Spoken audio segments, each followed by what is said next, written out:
Bueno, esta noche estamos visitando la esquina de James Sullivan, número 43, con calle 11. En realidad, en Sullivan se encuentra el Museo El ECO, que administra la Universidad Nacional, y hoy nos recibe aquí su director, Pedro Landa. Muchísimas gracias por ser nuestro anfitrión en esta ocasión.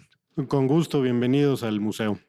A ver, el ECO, vale la pena contar su historia, ¿no? Los años 50, México está tratando como de desperezarse, que echarse a un lado, quitarse de encima la férula, la tutela del arte nacionalista, el muralismo, y Matías Geritz propone un diseño arquitectónico que en efecto rompe con lo que se estaba haciendo en ese momento. Y este es el origen de este espacio formidable. Tú que justamente has hecho carrera, yo me atrevería a decir, haciendo arqueología en la arquitectura mexicana, cuéntanos un poco la historia de Geritz y este museo. Pues es un origen increíble porque Daniel Montt era empresario, restaurantero, galerista y conoce a Geritz en la inauguración de una exposición y pues le parece un personaje genial. Y después de varias veces de verlo le dice, tengo un terreno en la colonia San Rafael, haz con él lo que quieras. ¿No? Y esto lo digo así como anecdótico, pero está escrito, ¿no? Daniel Montt hace un contrato en el que le pone contrato a Matías Geritz para que haga lo que quiera en este terreno. Y entonces Geritz, pues era artista, nunca había hecho arquitectura, le dice a Daniel Montt, pues yo no soy arquitecto. Le dice, mejor aún, por eso te contrato, ¿no? Y entonces pues diseña este espacio que Geritz concibe como una escultura habitable, ¿no? Y se inaugura en 1953. Se dice que cuando se inauguró, pues era tal la expectativa que no cupo la gente, tuvieron que cerrar Sullivan, toda la banqueta y el parque. Querían conocer este espacio. Querían conocer este espacio. Es un espacio que en efecto te genera emociones, ¿no? A la hora de entrar no eres indemne, ¿no? Las alturas, ¿no? Los pasillos cortos, de pronto los espacios muy grandes. Si te obligara a decirme en 3 o 4 adjetivos para comunicárselo al público, ¿cuál sería la característica de esta construcción? El obvio es emocional, ¿no? Que es la palabra con la que Geritz lo describió. O sea, Geritz publica cuando hace este museo el manifiesto de la arquitectura emocional. Y pues es una contraposición con la arquitectura racional que se practicaba en esa época, que buscaba ser una solución directa, práctica a un problema. Y aquí Geritz dice, yo no quiero solucionar nada, yo no quiero atender la función, yo lo que quiero es que la gente experimente el espacio, lo recorra, lo vaya sintiendo en el camino.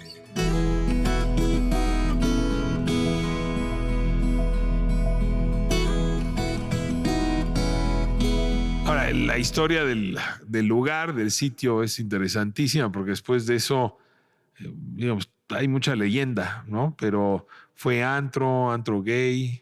Fue todo, porque Daniel Montt, de baile, Daniel Montt muere poco después de que se inaugura y pues ya no hay dinero para seguir manteniendo este proyecto, ¿no? Y entonces pues se convierte en 1000 cosas, pero pues creo que muy en la línea de la intención original de Geritz, que Geritz pensó este lugar como un museo experimental, ¿no? Él quería que se mezclaran aquí las artes, que hubiera danza, que hubiera música, que hubieran artes visuales, que hubiera performance, y pues es un poco lo que pasó en los siguientes años, pero ya pues con otros nombres, ¿no? Va y viene, y de pronto la universidad está, el año que entra se cumplen 20 años, se queda con el espacio y lo administra, y eso me lleva, por cierto, a la exposición que tienes ahora, que tiene que ver justamente con la historia de la UNAM. ¿Por qué la UNAM se hace cargo del ECO? Por suerte. No, una de las cosas que tiende a pasar con edificios de esta importancia, cuando no los conocemos, no los valoramos, es que se convierte en estacionamiento, ¿no? Entonces llegó el momento en el que este lugar ya había sido, como dices tú, antro, cabaret, restaurante, teatro, fue todo. Y llegó un momento en el que pues ya lo iban a demoler lo que quedaba para hacer un estacionamiento. Y que sirviera para los velatorios y pues para lo que fuera, ¿no? para lo que fuera la gente aquí alrededor. Que no, o sea, había desaparecido un poco del Pues, panorama. la zona es espectacular, o sea, la verdad es que sí es un lugar muy céntrico. ¿No? El Monumento a la Madre, que ya no lo llamamos así por fortuna, los teatros, es un lugar espectacular, digamos, el que se encuentra como ubicación. Estamos en un punto del que todo empieza, ¿no? Hemos pensado mucho y he hecho recorridos que parten de aquí, porque pues pasan 20,000 cosas alrededor de la historia de la ciudad y el arte y la arquitectura que tienen como punto de partida o como destino. Entonces, viene el UNAM y dicen, no, estacionamiento no.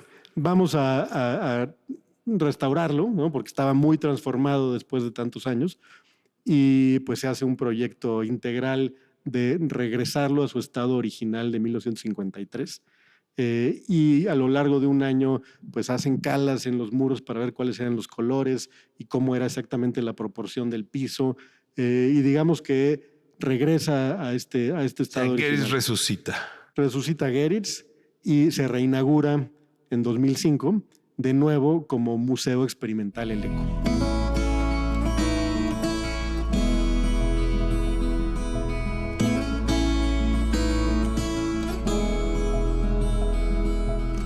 Este museo experimental ha visto exposiciones muy interesantes desde entonces y de pronto yo llego aquí, lo que veo son unas bancas que tengo que decirte, digamos, yo estudié ya hace algunos años en la UNAM, pero son muy probablemente en las que me senté o en las que me dormí, pero no le digas a nadie, por favor. Pues es lo que hay que hacer en la escuela, ¿no? Estudiar y dormir y conocer gente, ¿no? Pero sí, en efecto, estas bancas en las que estamos son la silla paleta que diseña Ernesto Gómez Gallardo en 1953 para las aulas de Ciudad Universitaria de la UNAM. O sea, la UNAM va a juntar todas sus escuelas en lo que es Ciudad Universitaria.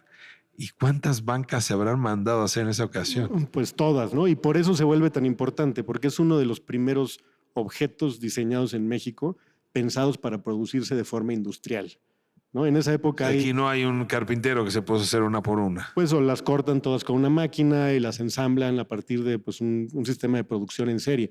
Pero es un momento clave en la historia del país en el que hay una transición de el diseño y la producción artesanal a la producción industrial. Y este objeto, por la demanda que tuvo, pues detona la industria nacional de producción de mobiliario. Oiga, así empezó la UNAM, pero aquí estoy viendo la exposición que luego la dependencia de la SEP que hacía los edificios de las escuelas y que por lo tanto también compraba los muebles, utilizó este mismo modelo para las aulas de la primaria, de la secundaria. Me refiero al CAPSE, ¿no? Ya casi nadie se acuerda del CAPSE, pero justamente así se llamaba esa dependencia. Es el Comité Administrador del Programa Federal de Construcción de Escuelas, ¿no? Que es, pero hay quien tiene una memoria prodigiosa como la tuya, qué bárbaro. El caso es que sí, se convierte esto en un estándar y pues todas las aulas del país de pronto tienen variaciones de este modelo, ¿no? Y pues el gobierno se convierte en el gran cliente de la industria del diseño mexicana que existió, ¿no? Entonces, un poco lo que estamos haciendo es exhibir estas sillas que tienen 70 años, pero además usarlas, ¿no? Y usarlas para convertir la sala principal del museo en un espacio en el que puedes venir a conocer la historia, puedes sentarte aquí y además funciona como un foro para distintas actividades en torno al diseño. Ahora, otra vez, ¿no? Las piezas, los objetos, los muebles te hablan de quiénes éramos. Estos éramos todos diestros. Éramos no había todos bancas diestros. para los zurdos. Éramos, la mayoría, o bueno, todas las que hemos encontrado son diestras. Se cuenta que sí había algunas para zurdos, pero además estaban ancladas al piso, estaban atornilladas al piso y están pensadas para un profesor frente a grupo. O sea, no están pensadas para que los estudiantes trabajen en conjunto, para que hagan actividades de danza, de arte, ¿no? Y un poco es lo que hemos estado poniendo a discusión, cómo estos objetos han determinado o han dado forma a la historia de la educación en México.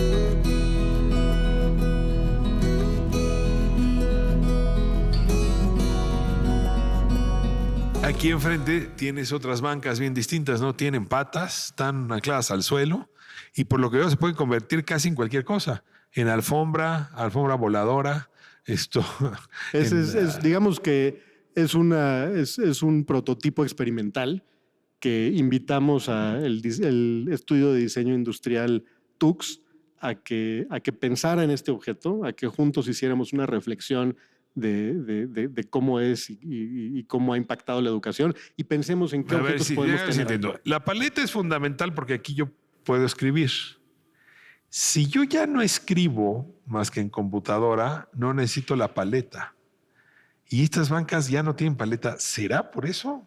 Pues un poco por eso, o sea, estuvimos platicando con muchos estudiantes y como viendo en los usos que tienen estos objetos, y obviamente la silla de paleta la usan para dormir, la usan para comer, la usan para poner una tiendita aquí, la usan para, o sea, juntan 4 y ponen un juego de mesa en La medio. usas para dibujar, para dejar tu huella, para hacer corazoncitos en la madera. Es justo o sea, lo que queríamos es pensar en la intencionalidad y luego cómo la vamos subvirtiendo con todos estos procesos Y de Tux usar. decidió que esa podría ser la silla del futuro. Pues vamos a un prototipo que vamos a probarlo. La idea es que de aquí va a ir a otros espacios educativos. Aquí la hemos usado para foros, para discusiones.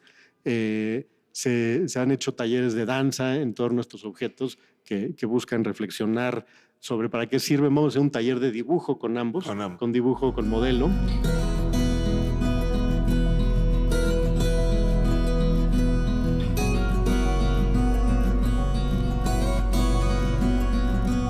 La discusión sobre la pedagogía en tiempos recientes es que esa educación que se fundó en la UNAM en épocas de la concepción masiva de la educación, pues lo que hacía era troquelar personas, como las sillas y su diseño industrial.